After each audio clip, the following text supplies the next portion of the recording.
daily 30-minute program from the Voice of America. I'm Dan Friedel. And I'm Katie Weaver.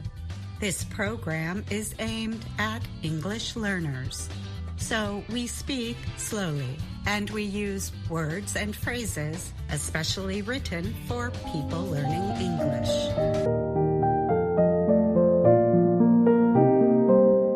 On today's show, Faith Perlow brings us Ask a Teacher.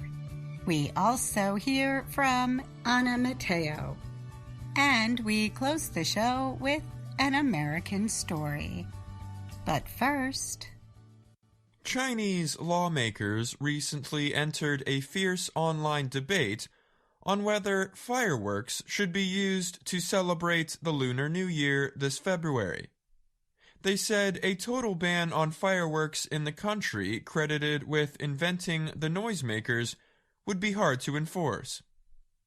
Lawmakers said air pollution prevention and fire safety laws have led to differences in understanding of the ban on fireworks. However, it was never a total ban. In 2017, official data showed 444 cities had banned fireworks. Since then, some of the cities have loosened the bans. They permit fireworks at certain times of the year and at special places. This month, however, many counties made announcements banning fireworks, restarting discussion on the ban. "We've the right to fireworks," wrote a user of Weibo, a popular Chinese online discussion service. Chinese folklore says the earliest fireworks were invented 2,000 years ago to drive away the Nian. The Nian, the story goes, was a monster that hunted people and animals before the Lunar New Year, or Spring Festival. Since then, fireworks came to be used to celebrate other events. This January, after 3 years of COVID-19 restrictions were lifted, some people ignored bans and officials and set off firecrackers. Some Chinese say the fireworks bans were necessary to protect the environment. An online opinion study by the official Beijing Youth Daily found that over 80% of people supported fireworks during Spring Festival. The festival is the most important holiday on the Chinese calendar. Some also said the ban was ironic after the United Nations recently named the Spring Festival an official holiday, a move supported by Chinese officials. "The Spring Festival belongs to the world, but China's is almost gone," wrote another Weibo user. Southern Hunan Province is a worldwide supplier of fireworks. Its exports totaled $579 million from January to November, state media reported. That number is far greater than domestic sales. I'm Dan Novak.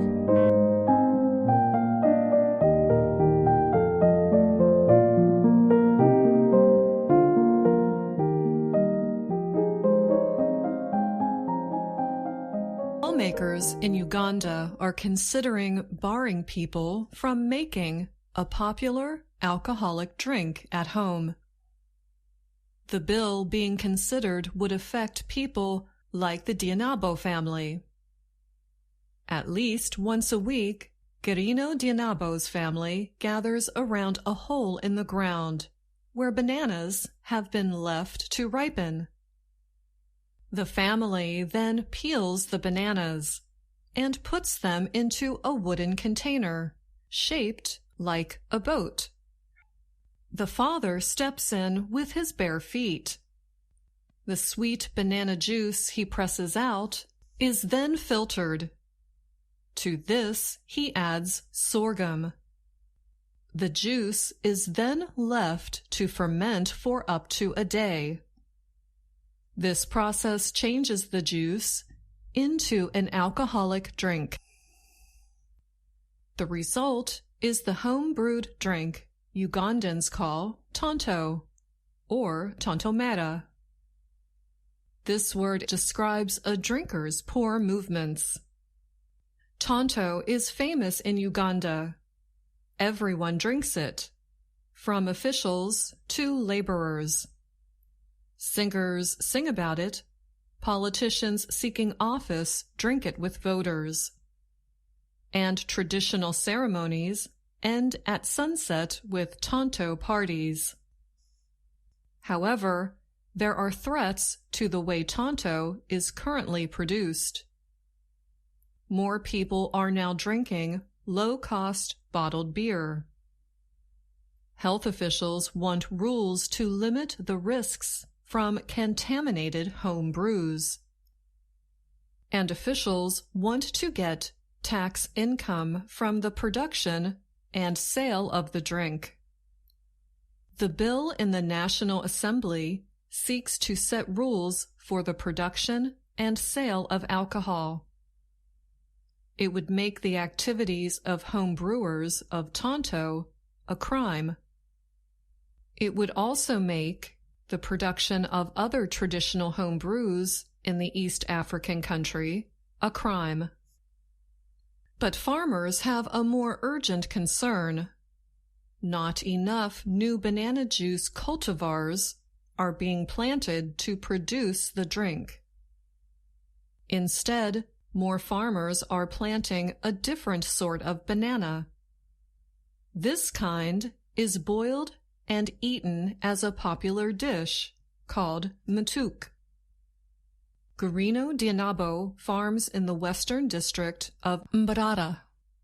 His first experience with Tonto was as a little boy in the 1970s. He said he has only a few plants left of the cultivars he uses to make Tonto.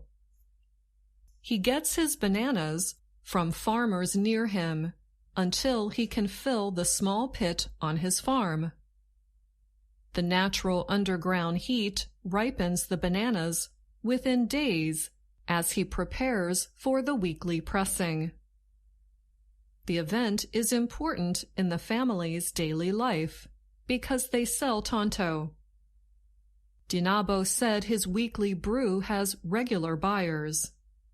But in recent years, he has seen both demand and supply slow. This is partly because the sale price of Tonto has been largely unchanged for many years. However, the process of brewing it has become more difficult.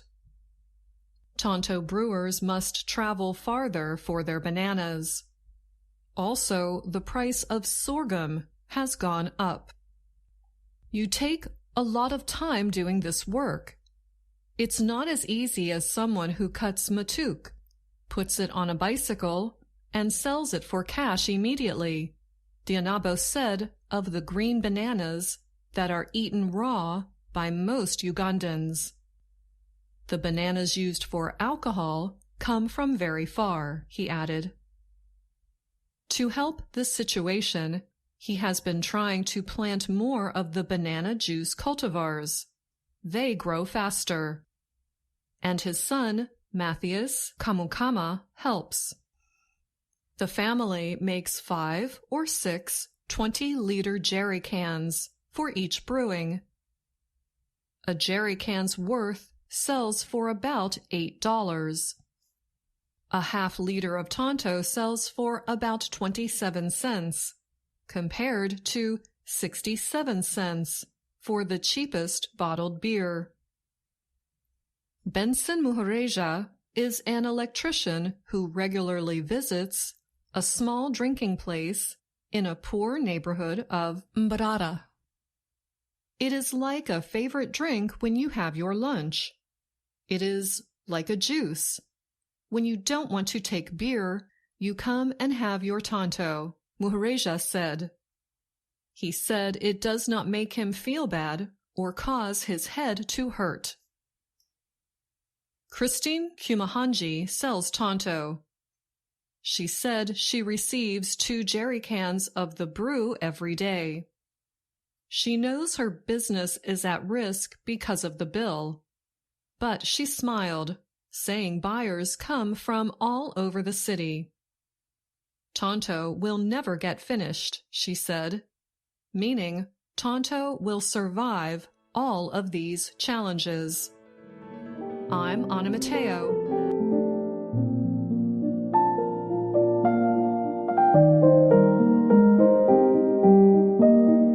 Hi there. This week on Ask a Teacher, we answer a question from Nirmala about the meaning of the word slender. Hello, teacher. I'm Nirmala. What does the word slender mean? Thank you, Nirmala. Thank you for writing to us, Nirmala.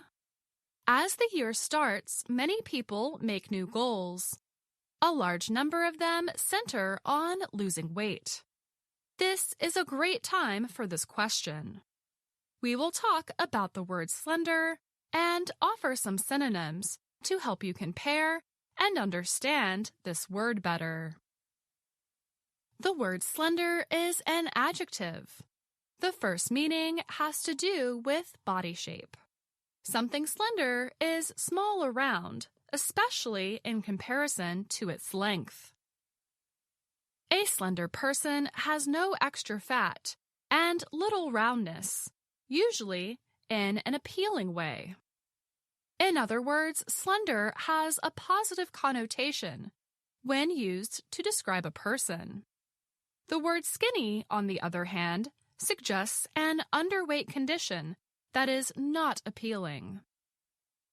The slender girl could walk through the narrow opening in the fence. Many cultures consider a long, slender neck beautiful. Some synonyms that you can use in place of slender include slim, lean, and thin. These words all have a more positive association to them than skinny.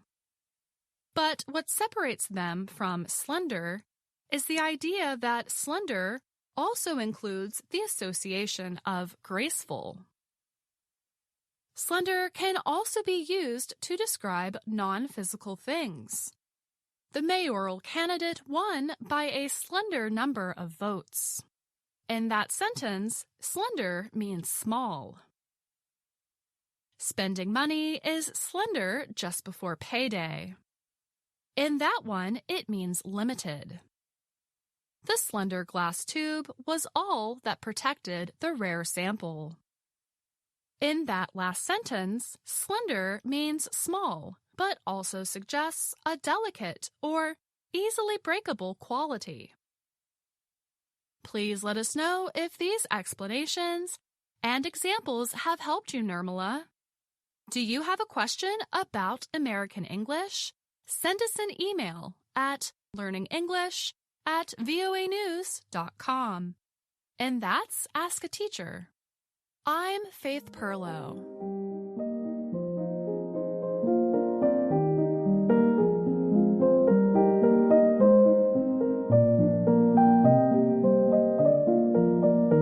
That was this week's Ask a Teacher report. Now, Teacher Faith joins me on the show. Hi, Faith. It's great to be back in the studio with you, Katie. Happy New Year. Happy New Year to you. So this week, you had a question from Nirmala about the word slender. I love the sound of the word. No surprise there. The adjective or descriptive word is most commonly used in a positive way. What are some associations you make with the word slender? This is a great question, Katie. It can be helpful when memorizing a word to connect that word with something in real life, something we can easily picture in our minds. When I think of the word slender, what comes to mind is a ballet dancer. Ballet is generally performed on a stage and uses movement, music, costumes, and sets to tell a story. The dancers are usually very slender, long and lean. This is especially true of female ballet dancers. Also, ballet dancers are very graceful. The word slender reflects that idea too. Ballet dancers glide across the stage with graceful arms. This is what I picture for the word slender. Can you give me a word that is kind of opposite of slender? Yes, the opposite of slender is curvaceous or curvy. Curvy body types are very round in certain areas, and the word has a positive connotation. When I think of curvy, I think of belly dancers. Not ballet dance, but belly dance. Yes, belly dance. Belly dance is a dance from the Middle East, North Africa, Turkey, and even parts of Europe.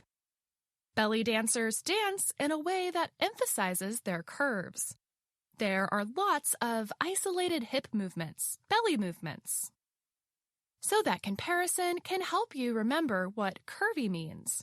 And having those two comparisons of dancers can help you to remember the different associations of each word. Very true, Faith. Thanks for coming on the show. Thanks for having me, Katie. Today we complete the story Rapini's Daughter. It was written by Nathaniel Hawthorne. Here is Kay Gallant with the second and final part of Rapini's Daughter. Many years ago, a young man named Giovanni Guasconti left his home in Naples to study in northern Italy. He took a room in an old house next to a magnificent garden filled with strange flowers and other plants.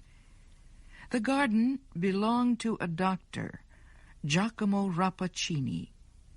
He lived with his daughter Beatrice in a small brown house in the garden. From a window in his room, Giovanni had seen that Rapini's daughter was very beautiful. But everyone in Padua was afraid of her father. Pietro Baglioni, a professor at the university, warned Giovanni about the mysterious Dr. Rapini. "He is a great scientist," Professor Baglioni told the young man, "but he is also dangerous. Rapini cares more about science than he does about people. He has created many terrible poisons from the plants in his garden." One day, Giovanni found a secret entrance to Rapini's garden. He went in. The plants all seemed wild and unnatural. Giovanni realized that Rapini must have created these strange and terrible flowers through his experiments. Suddenly, Rapini's daughter came into the garden. She moved quickly among the flowers until she reached him. Giovanni apologized for coming into the garden without an invitation, but Beatrice smiled at him and made him feel welcome. "I see you love flowers," she said, "and so you have come to take a closer look at my father's rare collection." While she spoke, Giovanni noticed a perfume in the air around her. He wasn't sure if this wonderful smell came from the flowers or from her breath. She asked him about his home and his family. She told him she had spent her life in this garden. Giovanni felt as if he were talking to a very small child. Her spirit sparkled like clear water. They walked slowly through the garden as they talked. At last, they reached a beautiful plant that was covered with large purple flowers. He realized that the perfume from those flowers was like the perfume of Beatrice's breath, but much stronger. The young man reached out to break off one of the purple flowers, but Beatrice gave a scream that went through his heart like a knife. She caught his hand and pulled it away from the plant with all her strength. "Don't ever touch those flowers," she cried. "They will take your life." Hiding her face, she ran into the house. Then Giovanni saw Dr. Rappaccini standing in the garden. That night, Giovanni could not stop thinking about how sweet and beautiful Beatrice was. Finally, he fell asleep. But when the morning came, he woke up in great pain. He felt as if one of his hands was on fire. It was the hand that Beatrice had grabbed in hers when he had reached for one of the purple flowers. Giovanni looked down at his hand. There was a purple mark on it that looked like 4 small fingers and a little thumb. But because his heart was full of Beatrice, Giovanni forgot about the pain in his hand. He began to meet her in the garden every day.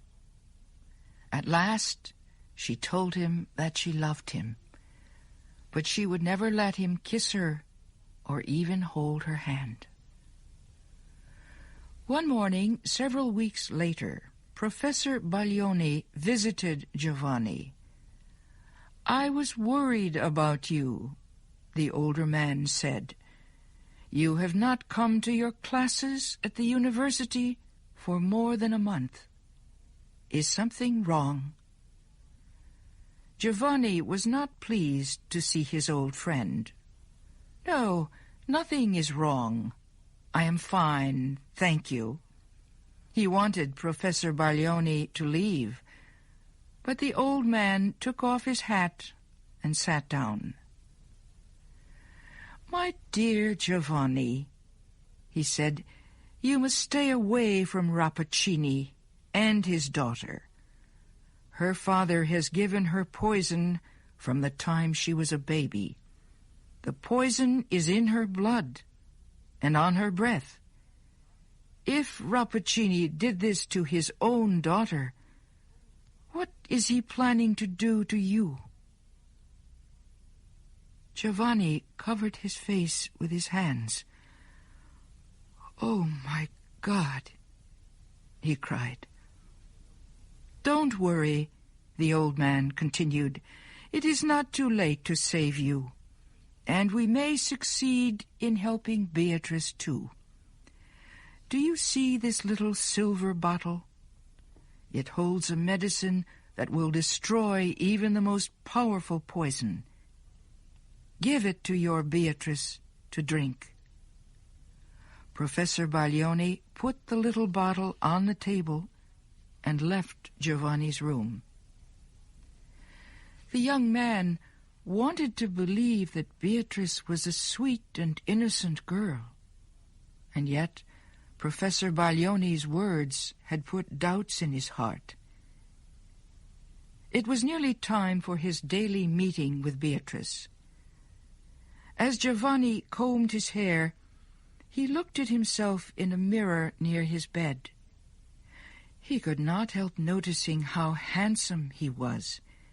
His eyes looked particularly bright, and his face had a healthy, warm glow. He said to himself, "At least her poison has not gotten into my body yet." As he spoke, he happened to look at some flowers he had just bought that morning. A shock of horror went through his body. The flowers were turning brown. Giovanni's face became very white as he stared at himself in the mirror.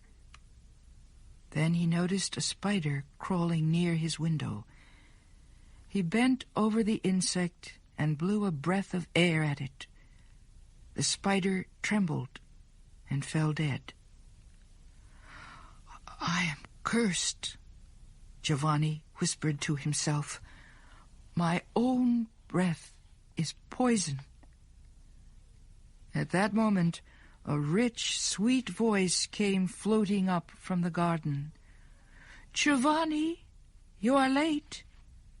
Come down." "You are a monster," Giovanni shouted as soon as he reached her. "And with your poison you have made me into a monster too. I am a prisoner of this garden." "Giovanni," Beatrice cried, looking at him with her large bright eyes, "why are you saying these terrible things? It is true that I can never leave this garden, but you are free to go wherever you wish." Giovanni looked at her with hate in his eyes. "Don't pretend that you don't know what you've done to me." A group of insects had flown into the garden. They came toward Giovanni and flew around his head. He blew his breath at them. The insects fell to the ground dead. Beatrice screamed, "I see it! I see it! My father's science has done this to us. Believe me, Giovanni, I did not ask him to do this to you. I only wanted to love you." Giovanni's anger changed to sadness. Then he remembered the medicine that Professor Baglioni had given him. Perhaps the medicine would destroy the poison in their bodies and help them to become normal again. "Dear Beatrice," he said, "our fate is not so terrible." He showed her the little silver bottle and told her what the medicine inside it might do. "I will drink first," she said. "You must wait to see what happens to me before you drink it." She put Baglioni's medicine to her lips and took a small sip. At the same moment, Rappaccini came out of his house and walked slowly toward the two young people. He spread his hands out to them as if he were giving them a blessing. "My daughter," he said, "you are no longer alone in the world. Give Giovanni one of the purple flowers from your favorite plant. It will not hurt him now. My science and your love have made him different from ordinary men." "My father," Beatrice said weakly, "why did you do this terrible thing to your own child?" Rappaccini looked surprised. "What do you mean, my daughter?" he asked.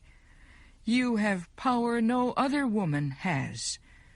You can defeat your strongest enemy with only a breath. Would you rather be a weak woman?" "I want to be loved, not feared," Beatrice replied. "But now it does not matter. I am leaving you, Father. I am going where the poison you have given me will do no harm. Goodbye to you, Giovanni." Beatrice dropped to the ground. She died at the feet of her father and Giovanni. The poison had been too much a part of the young woman. The medicine that destroyed the poison destroyed her as well.